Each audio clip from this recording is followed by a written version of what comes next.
नाटक आणि चित्रपटातली माणसं सर्वसाधारणपणे दुसऱ्यांनी लिहिलेले संवाद म्हणतात.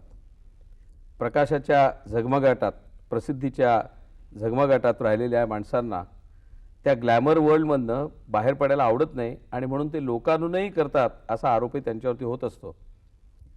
परंतु आज आपल्यामध्ये जे आलेले आहेत डॉक्टर श्रीराम लागू 200हून अधिक चित्रपटात आणि नाटकात काम केल्यानंतरही ते वादग्रस्त भूमिका घ्यायला तयार असतात आणि प्रत्यक्ष रस्त्यावरतीच एक प्रकारे उतरायला तयार असतात. आणि म्हणून मला त्यांच्याबद्दल नेहमीच एक कुतूहल वाटत आलंय की आता 73 वर्षाचे झाले पण वादात उतरायची खुमखुमी तुमच्यातनं काही जात नाही. कशात नाही निर्माण झाली असेल, कारण स्वातंत्र्य मिळालं त्यावेळेला तुम्ही कॉलेजमध्ये होतात आणि मेडिकल करिअरच करायचं ठरवलं होतं, नाटकातही नव्हतात खरं म्हणजे त्यावेळेला. आणि मग एकदम तुम्हाला अशी उपरती का झाली की ज्याच्यामुळे तुम्हाला असं वाटलं की ते सगळं स्वातंत्र्यात जे आपण काय स्वप्न पाहिलं ते फजूल गेलंय आणि आता आपणच काहीतरी करायला वेगळ्या ढंगाने वेगळ्या पद्धतीने उतरायला पाहिजे. खरं म्हणजे स्वातंत्र्य चळवळीमध्ये सुद्धा मी होतो. म्हणजे 1942 साली जेव्हा गांधीजींनी स्वातंत्र्याची शेवटची चळवळ उभी केली, ब्रिटिशांनो चले जाओ, त्यावेळेला मी इंग्रजी 6वीत किंवा 5वीत असा काहीतरी होतो. परंतु त्यावेळेला संबंध वातावरण त्या चळवळीनं इतकं भारावून गेलेलं होतं आणि आम्हाला सतत असं सांगण्यात येत होतं आमच्या सगळ्या मोठमोठ्या पुढाऱ्यांच्याकडून. त्याच्यामध्ये गांधी होते, नेहरू होते, आझाद होते, पटेल होते, सावरकर होते, सगळे होते. ते असं सांगत असत की आमच्या देशाच्या समाजामध्ये अनेक त्रुटी आहेत, आम्हाला माहिती आहे, अनेक दोष आहेत, आम्हाला माहिती आहे. तो अडराणी आहे, तो दरिद्री आहे, तो अंधश्रद्धा आहे, तो आळशी आहे, अस्वच्छ आहे, बेशिस्त आहे, अनेक आहेत. पण या सगळ्या समस्या सोडवण्याचा एकमेव मार्ग म्हणजे ब्रिटिशांना इथून हाकलून द्या. ब्रिटिशांना इथून हाकलून लावलं की या सगळ्या समस्या चुटकीसरशा सुटणार आहेत. आणि आमचा त्यावेळेला विश्वास होता. आणि 47 साली आम्ही ज्यावेळेला मेडिकल कॉलेजमध्ये दुसऱ्या वर्षात होतो त्यावेळेला ब्रिटिश इथून हाकलले गेले की स्वातंत्र्य मिळालं. त्यामुळे मग आम्ही असा विचार केला की आता आपलं काम संपलं. आता या मंडळीने आपल्याला सांगितले ना, ब्रिटिश इथून गेले की आपल्या देशाच्या सगळ्या समस्या सुटणार, तेव्हा आता ते सुटणार. आता आपण काय करायचं? आपल्याला आता नाटकात कामं करायला आवडतात तर नाटकं करायची. डॉक्टरकी शिकायला आपण इथे आलेलो कॉलेजमध्ये तर नीट डॉक्टरकी करायची. आणि समाजाकडं संपूर्णपणे पाठ फिरवून आम्ही एखाद्या शामरुगासारखे वाळवंटात डोकं खुपसून बसलो.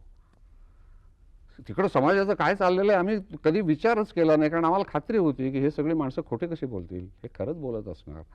आणि नंतर ज्या वेळेला 75 साली इंदिराबाईंनी आणीबाणी पुकारली त्यावेळेला आम्ही एकदम खाडकन जागे झालो आणि एकदम बघायला लागलो मागे की भाई एवढी काय परिस्थिती आपल्या देशात आली. आणि मागे वळून पाहिल्यानंतर लक्षात असं आलं की या समस्या सुटल्या तर नव्हत्याच, उलट जास्त जास्त गंभीर झालेल्या होत्या.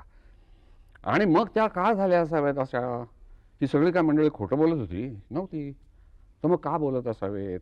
हे अशा का झाला अशा देशाची आमच्या परिस्थिती? मग विचार करता करता असं वाटलं की बाबा याला जबाबदार खरं म्हणजे आपली पिढी आहे. आमची पिढी, ज्याला मी गाफील पिढी असं म्हणतो, ती पिढी जबाबदार आहे. कारण 47 साली स्वातंत्र्य मिळाल्याबरोबर गांधीजींनी सांगितलं होतं की काँग्रेसचं कार्य आता संपलेलं आहे, राजकीय स्वातंत्र्य मिळालेलं आहे, आता देशोद्धाराला, समाजोद्धाराला, समाज सुधारणाच्या कामाला लागा. जे आगरकर टिळकांना 100 वर्षापूर्वी सांगत होते तेच गांधींनी पुन्हा 48 साली सांगितलं होतं. परंतु त्यावेळेला राजकीय सत्ता प्रथम हातात आलेली असल्यामुळे तिचा मोह इतका जबरदस्त होता की आमच्या सगळ्या राजकारण्यांनी त्याच्याकडे दुर्लक्ष केलं आणि तो गांधींचा आवाज अगदी अतिशय दुर्बळ त्यावेळेला ठरला. परंतु त्याला जबाबदार मग आमची संबंध पिढी आहे. काही लोक राजकारणात गेले, आम्ही नाटकात गेलो, एवढाच फक्त फरक आहे त्याच्यामध्ये. म्हणजे फक्त त्यांनाच दोष देऊन त्यांना दोष देऊन आमचं हालणार नाही. आणि आज आता आमच्या लक्षात असं येतं की राजकारण्यांना दोष आपण देतो, परंतु लोकशाही समाजामध्ये संपूर्णपणे राजकारण्यांना दोषही देता येत नाही. हा, नाही तर मग तुम्ही राजकारणातच पडला असतात की राजकारणात जर वाईट असतं. हो, परंतु केवळ राजकीय आमचे राज्यकर्ते नालायक आहेत असं म्हणून माझी जबाबदारी संपत नाही. कारण लोकशाही समाजामध्ये राज्यकर्ते जर नालायक असले, आणि ते आहेतच, ते नाहीत असं मी म्हणतच नाही, गेल्या 50 वर्षातले सगळे आमचे, परंतु त्याचा अर्थ असा आहे की लोकशाही समाजामध्ये नालायक राज्यकर्त्यांना निवडून देणारा समाज नालायक असतो, तेव्हाच ते राज्यकर्ते नालायक होतात. तेव्हा ते राज्यकर्ते जर आम्हाला लायक पाहिजे असेल तर आमचा संबंध समाज लायक केला पाहिजे. लायक माणसांच्या समाजातूनच लायक राज्यकर्ते निर्माण होऊ शकतात ना, नालायकांच्या समाजातून कसे होणार? तेव्हा मग आता समाजाला लायक करायचं. म्हणून मग तुम्ही तिकडे, म्हणून मग आम्ही आमचा मोहरा एकदम तिकडे वळवला. पण तिथे मग तुम्हाला खरं खूप पर्याय होते. म्हणजे समाजकारणच जरी म्हटलं तर अगदी पर्यावरणाच्या चळवळींपासून ते अगदी गांधीवादी सुधारवादापासून, पण तुम्ही त्याच्यामध्ये सुद्धा एक विशिष्ट क्षेत्र, एका विशिष्ट तत्वज्ञानाला अनुसरून निवडलं, म्हणजे त्याचं कारण असं नास्तिकवाद हाच एक पाया सुद्धा हां, केला. त्याचं कारण असं की आपल्या समाजामध्ये जे दोष आहेत त्यातले बव्हांशी दोष हे त्याच्या धर्मांधतेमुळे, देवांधतेमुळे, अंधश्रद्धेमुळे निर्माण झालेले आहेत. तो समाज अत्यंत दैववादी झालेला आहे, परिणामी अत्यंत नाकर्ता झालेला आहे आणि त्यामुळे या समाजाला जागं करणं म्हणजे त्याच्यामधली ही अंधश्रद्धा नाहीशी करून टाकणं, त्याच्याशिवाय हा समाज हलणार नाही. आणि अंधश्रद्धांचा विचार करताना लक्षात असं आलं की या ज्या छोट्या छोट्या अंधश्रद्धा आहेत, म्हणजे एखादा बाबा असा हवेत हात करतो आणि एक सोन्याचं घड्याळ काढतो, किंवा एखादा बाबा म्हणतो मी पाण्याला हात लावला की त्याचं पेट्रोल होतं वगैरे वगैरे, या सगळ्या ज्या अंधश्रद्धा आहेत, या सगळ्या अंधश्रद्धांचं बीज परमेश्वर ही संकल्पना आहे. हा बाबा घड्याळ कसं करतो, सोन्याचं घड्याळ कसं काढतो हवेतून, तर त्याला एक दैवी शक्ती आहे. हा पाण्याचं पेट्रोल कसं करतो, तर त्याला एक दैवी शक्ती ते आहे. काही लोक स्वतःला भगवानच म्हणवतात. ते भगवान म्हणवतात, ते म्हणजे म्हणवू लागलेच ते, कारण त्यांना ते लक्षात आली युक्ती. आणि मग एक समाजामध्ये असा शोषण करणारा बदमाशांचा वर्ग मोठा तयार झाला की त्यांना कळलं की हा समाज मेंढरांचा समाज आहे, या समाजाला मी वाटेल तसा वागवू शकतो. त्याला फक्त देवाची भीती घातली की तो हे करतो की तू असा जर वागला नाहीस तर देव तुला पाप देईल. कुठलीही एक काहीतरी पार्वती मा उठते आणि ती म्हणते मी पोटावर हात ठेवला तर गर्भाशी कुठलीही बाई, अगदी वांज असलेली बाईसुद्धा तिच्या पोटामध्ये गर्भधारणा होते आणि तिच्याकडे जायला आमच्या लोकांचे क्यूजच्या क्यूज लागतात. आज सुद्धा मी बघतो या निरनिराळ्या ठिकाणी दर्शनं घ्यायला जे वाढतायत. जातात, वाढतायत पंढरपूरच्या यात्रेची संख्या प्रचंड वाढते, शिर्डीला जाणाऱ्या लोकांची संख्या वाढते. दरवेळेला ॲक्सिडेंट झालेले जर पाहिले तर ते त्या शिर्डीच्या साईबाबाकडून परत तरी येत असतात किंवा दर्शनाला जात तरी असतात. पण हे काही त्यांच्या डोक्यात येत नाही की अरे मग बाबा मला त्या परमेश्वरानं कसं माझ्या वाहनाला का अपघात घडवला, माझं संबंध कुटुंब कसं नामशेष केलं, इतका साधा विचार कसा येत नाही.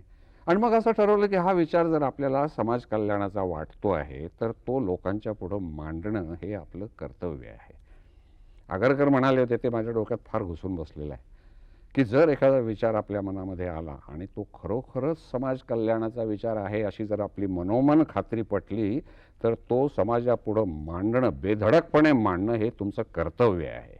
मग त्याकरता दगडधोंडे खाल्ले तरी चालतील, देहदंड सोसावा लागेल तरी त्याला सुद्धा तयारी पाहिजे. तर ह्याच्यामध्ये भूमिका वगैरे घेण्याचा काही प्रश्न नाही. हा प्रश्न आहे साधा की माझ्या काही कन्व्हिक्शन्स आहेत आणि त्या लोकांच्या पुढं मांडण्यामध्ये लोकांचं कल्याण आहे असा माझा विश्वास आहे, तर त्या मी मांडत राहणार. पण ज्या लोकांपर्यंत जायचं तेच लोक तुमच्यावरती तुटून पडले ना. ते तुटून पडतीलच, ते अनेक वर्ष माझ्यावरती तुटूनच पडतील. माझ्यावरती कशाला, मी तुम्हाला सांगितलं त्या आगरकरांच्या वरती असेच तुटून पडले होते. त्यांची तर प्रेतयात्रा त्यांच्या जिवंतपणे त्यांच्या घरावरून लोकांनी काढलेली होती. अर्थ एवढाच आहे की इतकी वर्ष झाली तरी अजून समाजामध्ये काहीही फरक पडलेला नाही. हो, पण जे तुम्ही राजकारण्यांच्या विरोधी बोललात तर लोकांना चालतं, हा. मंत्र्यांच्या, सत्ताधाऱ्यांच्या, हा. पण तुम्ही साक्षात देवालाच परमेश्वरालाच तुम्ही वेठेला धरता, हे कसं काय, असा तो प्रश्न असा त्याच्यात तो प्रश्न येतो. परंतु मला असं वाटतं की परमेश्वर असं जे मानलं जातं ना की ही परमेश्वर ही कल्पना किंवा धर्म ही संकल्पना ही माणसाला एक आंतरिक गरज आहे. तर वास्तविक पाहता आज विज्ञानाने असं स्वच्छ सिद्ध केलेलं आहे की ती आंतरिक गरज वगैरे काहीही नाही. एखादं नवजात मूल जर एखाद्या निर्जन बेटावर कुठल्याही संस्काराशिवाय वाढवलं तर त्याच्या डोक्यामध्ये परमेश्वर, धर्म वगैरे या असल्या खोलचट कल्पना अजिबात येत नाहीत. वुल्फ बॉयची आपल्याला माहिती आहे. एखादा जंगलात हरवलेला मुलगा लांडग्यांच्या कळपामध्ये वाढतो, चांगला 6-7 वर्ष, 8 वर्ष, 10 वर्ष वाढतो. तो मुलगा जो असतो त्याच्या डोक्यामध्ये परमेश्वर किंवा धर्म वगैरे या कल्पना येत नाहीत. या सगळ्या कल्पना पिढ्यानपिढ्या सुमारे 10,000 वर्ष तरी झाली असावीत असा माझा अंदाज आहे, जेव्हा माणसाने पहिल्यांदा परमेश्वराची संकल्पना डोक्यामध्ये आणली त्यावेळेला. आणि या इतक्या वर्षामध्ये जी कल्पना अशी खेळ्यासारखी घट्ट संस्कारांनी बसवलेली आहे पण तुमच्या पिढ्यानपिढ्या. डॉक्टर व्यवसाय करणारे सुद्धा खूप लोक 100% अंधश्रद्धाळू आहेत. आहेत ना, आहेत डॉक्टरीत म्हणजे जे बघा, म्हणजे विज्ञानाच्या किती ते खोल- शिक्षणातनं जातात. हो, पण विज्ञानाचं शिक्षण आणि वैज्ञानिक दृष्टिकोन याच्यामध्ये फार मूलभूत फरक आहे. वैज्ञानिक दृष्टिकोन असायला काही मनुष्य वैज्ञानिक असावा लागतो असं नाही, आणि प्रत्येक वैज्ञानिक असलेला त्याचा दृष्टिकोन वैज्ञानिक असतोच असंही नाही. अनेक सर्जन्स मला असे माहीत आहेत की जे ऑपरेशन थिएटरमध्ये जायच्या आधी गणपतीची पूजा केल्याशिवाय थिएटरमध्ये पाऊल टाकत नाहीत. मग तो पेशंट आतमध्ये कितीही सिरियस असला तरी पहिल्यांदा गणपतीची पूजा आणि मग सर्जरी. तेव्हा तो भाग वेगळा. सांगायचा मुद्दा असा की हे काढून टाकणं सोपं नाही आहे. आज इतक्या वर्षांच्या प्रयत्नाने, अहो चार्वाकांपासून हे प्रयत्न चाललेले आहेत. आगरकर तर 100 वर्ष झाले, चार्वाकांना 5000 वर्ष झाली. चार्वाकांनी 5000 वर्षापूर्वी निरीश्वरवाद मांडलेला आहे आमच्या वैदिक संस्कृतीमध्ये, आणि तरी सुद्धा अजून काहीही ढिम्म सुद्धा झालेलं नाही. पण मग हाच फरक आहे का तुमच्या मते आपल्या आणि युरोपियन समाजामध्ये तुलनेने, की युरोपमध्ये तेवढ्या प्रमाणात आपल्याला अंधश्रद्धा दिसत नाही, म्हणजे दैनंदिन जीवनावरती तरी त्या अंधश्रद्धेचा संस्कार नाही जसा मला असं वाटतं. एक तर पहिली गोष्ट, युरोपला वैज्ञानिक म्हणण्यापेक्षा सुद्धा इंडस्ट्रियल रेव्होल्युशनचा फार मोठा फायदा झाला. इंडस्ट्रियल रेव्होल्युशन त्यांच्याकडे ज्या काळामध्ये झाली त्या काळामध्ये आपल्याकडे शिवाजी महाराज राज्य करत होते. त्याला आता 300 वर्ष होऊन गेली. 300 वर्षामध्ये आमच्याकडे तांत्रिक सुधारणा किती झाला, वैज्ञानिक सुधारणा किती झाल्या, आणि युरोपमध्ये किती झाल्या. युरोपमध्ये जी संबंध अशी इंडस्ट्रियल क्रांती झाली, ती जर आपल्याकडे झाली असती ना तर आपल्याला हळूहळू त्यातलं वैयर्थ लक्षात आलं असतं, देव किंवा परमेश्वर या संकल्पनेचं. लोक आता असंही म्हणतात की सोव्हिएट युनियनमध्ये सगळा समाज नास्तिक करून टाकलेला होता, कम्युनिस्ट क्रांती झाली त्यावेळेला, आणि आता बघा विघटन झाल्याबरोबर सगळे लोक विथ व्हेंजन्स असे दुपटीनं आस्तिक झाले. ते कसं काय आले त्या अर्थी मग ते त्यांच्या डोक्यामध्ये ते मोडचंच काहीतरी असलं पाहिजे, तर ते तसं नाही आहे. पण सोव्हिएत युनियन तसं पूर्ण झालेलं नाही. नाही, जरी झालं असलं तरी माझं म्हणणं त्याच्यात उलट असं आहे की ही जी गोष्ट आहे निरीश्वरवाद, ही तुमच्यावरती लादून उपयोग नाही, ही प्रबोधनाने पटवून दिली पाहिजे माणसाला. जसं माणूस जर संस्कारक्षम आहे तर परमेश्वर आहे, परमेश्वर आहे, परमेश्वर आहे हा संस्कार जसा झाला तसा परमेश्वर नाही, परमेश्वर नाही, परमेश्वर नाही असा संस्कार कदाचित आम्हाला एक आणखी 5000 वर्ष करावा लागेल, तेव्हा माणूस कदाचित संपूर्णपणे स्वतंत्र होईल या कल्पनेतून. पण त्याच्यावरती असं एक अवलंबित्वाचं जे एक दडपण आहे, त्या अवलंबित्वाच्या दडपणामुळे त्याला सुरक्षितता पण मिळते असं खूप मानसशास्त्रज्ञ सांगतात. नाही, आता मी तेच सांगितलं ना की हो, पण त्याच्यावरतीच त्यांचं असं म्हणणं आहे की तुम्ही जे मुक्त करायला पाहताय त्याला त्या अवलंबित्वापासून, तर तो मुक्त होत नसून तो विल्डरनेसमध्ये जातो, म्हणजे तो एकदम असा असुरक्षित होतो, आणि त्या असुरक्षितता त्याला सहन होत नाही. बरोबर आहे, असं त्यांचं तुम्हाला उत्तर आहे. नाही, तो तसा जाणारच. त्याचं कारण असं आहे की आम्ही जर नुसती परमेश्वराची कल्पना डोक्यातून काढून टाकली आणि त्याला सबस्टिट्यूट जर काही दिला नाही तर तो मनुष्य असा सैरभैर होणारच. म्हणून त्याला विवेकवाद हा त्याचा सबस्टिट्यूट आहे. मला वाटतं तुम्ही अतिशय एका महत्त्वाच्या मुद्द्यावरती आलेले आहात, विवेकवादाच्या आणि चर्चेच्या एका विशिष्ट टप्प्यावर. आपण एक छोटासा फक्त ब्रेक घेऊया आणि मग मला त्या विवेकवादाचं स्पष्टीकरण तुमच्याकडनं हवं आहे, कारण तुम्ही फार त्याच्याबद्दल मुद्देसूद आणि इंटरेस्टिंग असे लेख साधनामधनंही लिहिलेले आहेत. तुम्ही जो विवेकवादाचा मुद्दा सांगितला ना, त्याच्याबद्दल तुम्ही असं अनेक ठिकाणी भाषणामध्ये सांगितलं आहे की तुमच्या मनात विचार बराच काळ येत होता, परंतु त्याला पुष्टी मिळाली, त्याला एक दणकटपणा म्हणतात वैचारिक, तो बर्ट्रांड रसेल आणि डॉकिन्स यांच्या तत्वज्ञानाच्या म्हणजे वाचण्यानंतर अधिक तो बळकट झाला. ते मुख्य असं कोणतं असं भावलं तुम्हाला, म्हणजे त्याचे तुम्ही निरनिराळ्या पुस्तकांचे संदर्भ देता, सेल्फिश जीनचा डॉकिन्सचा देता किंवा रसेलच्या व्हाय एम एथिस्ट त्याचा देता, Y am not a Christian, तर त्यातला कोणता म्हणजे कोणता तत्वज्ञानाचा भाव तुम्हाला तिथे आहे ना आपल्याकडे नाही असं सातत्याने जाणवलं की ज्याच्यामुळे तुम्ही रसेल आणि डॉकिन्स वाचायला घेतलेत? नाही, डॉकिन्स वाचायला घेतला तो फार पुढच्या काळामध्ये घेतला, पण मी फार लहानपणापासून नास्तिक असलो पाहिजे असं मी का म्हणतो की मला आस्तिक असल्याचं कधी आठवतच नाही. अगदी लहानपणापासून घरात कोण, घरामध्ये सुद्धा घर आमचं अतिशय धार्मिक, म्हणजे खऱ्या अर्थानं धार्मिक, केवळ कर्मकांडामध्ये गुंतून पडलेलं नव्हे तर खऱ्या अर्थानं आमचे आई वडील वगैरे सगळे धार्मिक धार्मिक संस्कारात नास्तिक होणं म्हणजे भलतंच कठीण. हो, भलतंच कर्म कठीण, परंतु कदाचित त्याला कारण असं झालेलं असेल की मी लहानपणी रामाच्या देवळात राहत होतो. आमचं बिऱ्हाड जे होतं सदाशिव पेठेमधलं पुण्यातलं, ते रामाच्या देवळामध्ये होतं, आणि त्या देवळाचं चांगलं मोठं देऊळ होतं, ताई रास्ते राम मंदिर म्हणून मोठं रामाचं देऊळ, त्याच्यासमोर एक हनुमानाचं देऊळ असं देऊळ होतं, आणि त्याचा वृद्ध पुजारी आणि त्याचा तरुण मुलगा असे दोघं जण, तो वृद्ध पुजारी जो होता म्हातारा, तो मारुतीच्या देवळापाशी अत्यंत खंगलेली तब्येत, दमेकरी होता, सारखा भिड्या फुंकत असायचा, आणि मारुतीच्या तिथे तो असा उकिडवा बसून तिथेच खोकला आला की तिथेच थुंकायचा, आणि त्याचा मुलगाच होता, तो एका वकिलाकडे कारकून होता आणि तो दारुड्या होता भयंकर. आणि तो दिवसाच्या वेळेला दारू पिऊन असा घरामध्ये यायचा, घरामध्ये म्हणजे देवळाच्या आवारात यायचा आणि आपला बाप दिसला रे दिसला की तिथे फटकल मांडून बसायचा आणि मग त्या दोघांची शिव्यांची जी जुगलबंदी एकमेकाशी चालायची देवाच्या साक्षीने. देवाच्या साक्षीनी. दोघंही देव अगदी छानपैकी ते ऐकत असणार अशी, म्हणजे आय होप सो. पण ऐकत नसावे असं दिसतं, कारण त्यांच्यावरती परिणाम काहीही झालेला नाही. आणि ते ऐकून माझ्या मनामध्ये असे विचार त्यावेळेलाही येत असत, असं मला आठवतं की हे असं देवासमोर काय असं चाललं यांचं. म्हणजे आमची आई तर आम्हाला आतमध्ये नेऊन कोंडून घालायची, ते शिव्या द्यायला लागले एकमेकाला की ते इतक्या ऐकवायच्या सुद्धा नाही. आईमाईवरून असे ते दोघं जण शिव्या द्यायचे.